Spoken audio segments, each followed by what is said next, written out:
আসসালামু আলাইকুম ভিউয়ার্স। বাংলাদেশের সর্বশেষ আপডেট সংবাদে আপনাদের স্বাগত। জানিয়ে দিব হাতে থাকা গুরুত্বপূর্ণ আপডেট বাংলা সংবাদ। প্রথমেই সংবাদ শিরোনাম। আওয়ামী লীগ ছিল লুটেরা সরকার, বললেন প্রধান উপদেষ্টা। এরপর জানিয়ে দিব শেখ হাসিনাকে বাংলাদেশে ফেরত পাঠানোর প্রশ্নে যা বলল ভারত। আরও জানিয়ে দিব ইনু মেনন পলক মামুনের জামিন আবেদন নাকচ। এদিকে রোববার ঢাকায় বিএনপির সমাবেশ, উপস্থাপন করবে হতাহতদের চিত্র।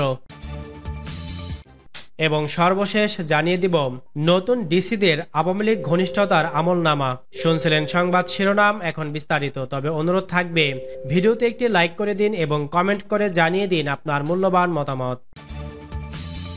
আওয়ামী লীগ ছিল লুটেরা সরকার, বললেন প্রধান উপদেষ্টা। প্রধান উপদেষ্টা ডক্টর মোহাম্মদ ইউনূস অন্তর্বর্তীকালীন সরকারের প্রথম মাসে নেওয়া নানা উদ্যোগ ও আগামী দিনের কর্মপরিকল্পনা সহ নানা বিষয়ে কথা বলেছেন ডয়চে ভেলের সঙ্গে। এক প্রশ্নের জবাবে প্রধান উপদেষ্টা বলেছেন, আমার তো অগ্রাধিকার দেওয়ার কথা না, অগ্রাধিকারগুলো সামনে এসে গেছে, আমি বাছাই করার সুযোগও পাইনি। শান্তি শৃঙ্খলা হলো সবার প্রথমে। যেহেতু বিপ্লবের মধ্য দিয়ে আমরা আসছি, সরকার গঠন করেছি, কাজে প্রথম দায়িত্ব হলো শান্তি শৃঙ্খলা ফিরিয়ে আনা, এটার ওপরেই জোর দেওয়া হচ্ছে। তিনি বলেন, এরকম বিপ্লব বাংলাদেশে এর আগে আসেনি। ছাত্রদের সঙ্গে সাধারণ জনগণ এগিয়ে এসেছে, এমন কোনো লোক ছিল না যে এটাতে শরিক মনে করে নাই। জনমত নির্বিশেষে এই আন্দোলনে শরিক হয়েছে। আমরা একটা বিরাট দায়িত্ব নিয়ে আসছি, একদিকে হলো বিপ্লব আর একদিকে স্বপ্ন, শান্তি শৃঙ্খলা ফিরিয়ে এনে আমরা নতুন বাংলাদেশ গড়ব, মানুষের সীমাহীন আকাঙ্ক্ষা।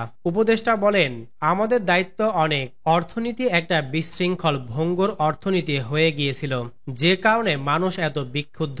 সবকিছু লুটপাট, এটা লুটের একটা সরকার ছিল। কাজেই সেই লুটের সরকার থেকে সত্যিকার সরকার, জনগণের সরকার প্রতিষ্ঠা করা, এটাও মানুষের একটা আকাঙ্ক্ষা এবং এটা দ্রুত দেখতে চায়। সেগুলো আমাদের করার চেষ্টা। এক মাসের মধ্যে আমাদের যতটুকু সম্ভব করেছি।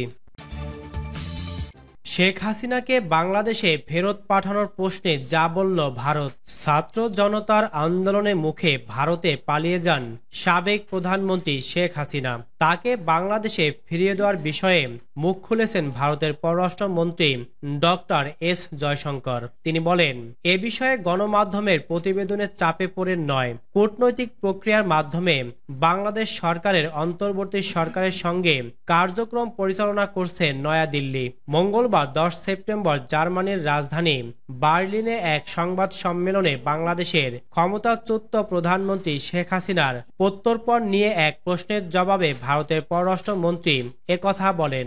এ সময় জার্মান পররাষ্ট্রমন্ত্রী আনালেনা বেয়ারবক এ তথ্য জানান। খবর দা ইকোনমিক টাইমসের এস জয়শঙ্কর বলেন, আপনারা জানেন বাংলাদেশে সরকার পরিবর্তন হয়েছে। আমরা স্পষ্টতই সেই অন্তর্বর্তী সরকারের সঙ্গে যোগাযোগ রক্ষা করছি। আমরা কূটনৈতিক চ্যানেলের মাধ্যমে এটি করি। গণমাধ্যমে যে প্রতিবেদনগুলো প্রকাশিত হয় তার ভিত্তিতে এই যোগাযোগ রক্ষা করা জরুরি নয়। গত 5 আগস্ট ছাত্র জনতার অভ্যুত্থানের মুখে পদত্যাগ করে দেশ ছেড়ে শেখ হাসিনা ও তার ছোট বোন শেখ রেহানা ভারতে যান। শেখ হাসিনা সেখানে অবস্থান করছেন। অন্তর্বর্তী সরকারে প্রধান উপদেষ্টা ডক্টর মোহাম্মদ ইউনূস সহ একাধিক উপদেষ্টা গণমাধ্যমে শেখ হাসিনাকে দেশে ফিরিয়ে এনে বিচারের কাঠগড়ায় দাঁড় করানোর দাবি জানিয়েছেন। ইতোমধ্যে শেখ হাসিনা সহ আওয়ামী লীগের অধিকাংশ শীর্ষ নেতার বিরুদ্ধে কয়েকশো হত্যা মামলা করা হয়েছে। ইনু মেনন পলক মামুনের জামিন আবেদন নাকচ। জাতীয় সমাজতান্ত্রিক দলের জাসদ সভাপতি ও সাবেক মন্ত্রী হাসানুল হক ইনু, বাংলাদেশের ওয়ার্কার্স পার্টির সভাপতি ও সাবেক মন্ত্রী রাশেদ খান মেনন, সাবেক টেলিযোগাযোগ ও তথ্য প্রযুক্তি প্রতিমন্ত্রী জুনায়েদ আহমেদ পলক ও সাবেক পুলিশের inspector general IGP Chowdhury Abdullah Al মামুনের জামিন নামঞ্জুর করে কারাগারে পাঠানোর নির্দেশ দিয়েছেন আদালত। বৃহস্পতিবার 12 সেপ্টেম্বর সকালে আদালত এ নির্দেশ দেন। খিলগাঁও থানায় দায়েরকৃত ছাত্রদল নেতা নুরুজ্জামান জনি হত্যা মামলায় আইজিপি মামুনকে গ্রেপ্তার দেখিয়েছেন আদালত। একই মামলায় হাসানুল হক ইনু, রাশেদ খান মেনন, জুনায়েদ আহমেদ পলককেও গ্রেফতার দেখানো হয়েছে। আজ সকালে রিমান্ড শেষে আসামিদের ঢাকা সিএমএম আদালতে আনা হলে এ আদেশ দেন আদালত। রোববার ঢাকায় বিএনপির সমাবেশ উপস্থাপন করবে হতাহতদের চিত্র। 15 সেপ্টেম্বর আন্তর্জাতিক গণতন্ত্র দিবস উপলক্ষে রাজধানী ঢাকায় সমাবেশ এবং সারা দেশের বিভাগীয় শহরগুলোতে শোভাযাত্রা করবে বিএনপি। তার আগে 14 সেপ্টেম্বর ঢাকায় কেন্দ্রীয় শহীদ মিনারে স্মরণসভা হবে।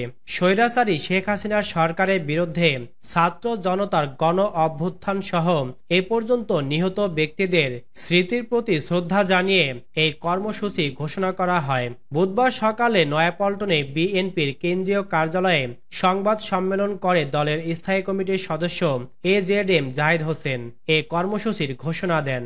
বিএনপি সূত্র জানিয়েছে, সারা দেশে 2 দিনের এই কর্মসূচির মধ্য দিয়ে বিএনপি মূলত অন্তর্বর্তী সরকারকে আবার মাঠে ফেরার জানান দেবে। গুরুত্বপূর্ণ প্রাতিষ্ঠানিক সংস্কার, প্রশাসনিক নিয়োগ এবং আগামী জাতীয় নির্বাচনের রূপরেখা নিয়ে দলটির শীর্ষ নেতৃত্বে সংশয় আছে। এমন প্রেক্ষাপটে আন্তর্জাতিক গণতন্ত্র দিবসকে উপলক্ষ করে বিএনপি সমাবেশ ও শোভাযাত্রার কর্মসূচি দেয়। সংশ্লিষ্ট ব্যক্তিরা জানান, বৈষম্য বিরোধী ছাত্রদের সাম্প্রতিক তৎপরতা এবং আগামী দিনের রাজনৈতিক গতিপথ সামনে রেখে এই কর্মসূচিকে বিএনপির নেতারা গুরুত্ব দিচ্ছেন। তাই ঢাকার সমাবেশ ও বিভাগীয় শহরগুলোর শোভাযাত্রার কর্মসূচির বিষয়ে দলের শীর্ষ নেতৃত্ব থেকে বেশ কিছু দিক নির্দেশনা দেওয়া হয়েছে। নতুন ডিসিদের আওয়ামী লীগ ঘনিষ্ঠতার আমলনামা। নতুন নিয়োগ পাওয়া জেলা প্রশাসকের ডিসি বেশিরভাগই শেখ হাসিনা সরকারের অতি ঘনিষ্ঠজন ছিলেন। এর মধ্যে অনেকে মন্ত্রী, প্রতিমন্ত্রী, মেয়র এবং তৎকালীন সরকারের আস্থাভাজন দলবাস সচিবদের পিএস একান্ত সচিব হিসেবে কাজ করেছেন। নতুন ডিসিদের আমলনামা। ঢাকার ডিসি হিসাবে নিয়োগ পাওয়া তানভীর আহমেদ ঢাকা ও চট্টগ্রামের সাবেক ডিসি মমিনুর রহমানের ভাগ্নে। তানভীর আহমেদ সাবেক আইন সচিব আবু সালেহ মোহাম্মদ জহিরুল ইসলামের একান্ত সচিব পিএস ছিলেন। এছাড়া তিনি সাবেক জনপ্রশাসন মন্ত্রী সৈয়দ আশরাফুল ইসলামের সহকারী একান্ত সচিব পিএস সাজ্জাদুল ইসলাম শাহীনের নিকটাত্মীয়। বিগত সরকারের সময় অতিরিক্ত সচিব শায়লা ফারজানা এবং জনপ্রশাসন মন্ত্রী ফরহাদ হোসেনের দেওয়া ডিসির ফিট লিস্টে তানভীর আহমেদের নাম ছিল। ময়মনসিংহ জেলার ডিসি মফিদুল আলম চট্টগ্রামের সাবেক মেয়র আজম নাসিরের পিএস ছিলেন। তিনি সর্বশেষ স্বাস্থ্য উপদেষ্টার পিএস ছিলেন। কুষ্টিয়ার ডিসি হিসাবে নিয়োগ পাওয়া ফারহানা ইসলাম সাবেক বস্ত্র ও পাটমন্ত্রী গোলাম দস্তগীরের সঙ্গে বিশেষ সম্পর্কের অভিযোগ রয়েছে। তিনি একসময় রূপগঞ্জের ইউনো ছিলেন। তিনি গোলাম দস্তগীরের মালিকানাধীন গাজী টিভি সংবাদ পাঠিকা হিসেবে কাজ করছেন। ঝিনাইদহের ডিসি মোহাম্মদ আব্দুল আওয়াল কমলনগর ও কুমিল্লায় ইউনো থাকা অবস্থায় দুর্নীতির অভিযোগ রয়েছে। এছাড়া বিগত সরকারের সময় তৈরি করা ফিট লিস্টে তার নাম ছিল। মাগুরার ডিসি মোহাম্মদ ওহিদুল ইসলাম গত সরকারের সময় 5 বছর মরিশাসে ফার্স্ট সেক্রেটারি হিসেবে কর্মরত ছিলেন। তিনি ছাত্রলীগের রাজনীতির সঙ্গে জড়িত থাকার অভিযোগ রয়েছে। কক্সবাজার জেলার ডিসি মোহাম্মদ সালাউদ্দিন ছাত্রলীগের রাজনীতির সঙ্গে সম্পৃক্ত থাকার অভিযোগ রয়েছে। গত সরকারের সময় তিনি একটি মোটা বেতনে প্রকল্পে লিয়েনে পোস্টিং নিয়েছেন।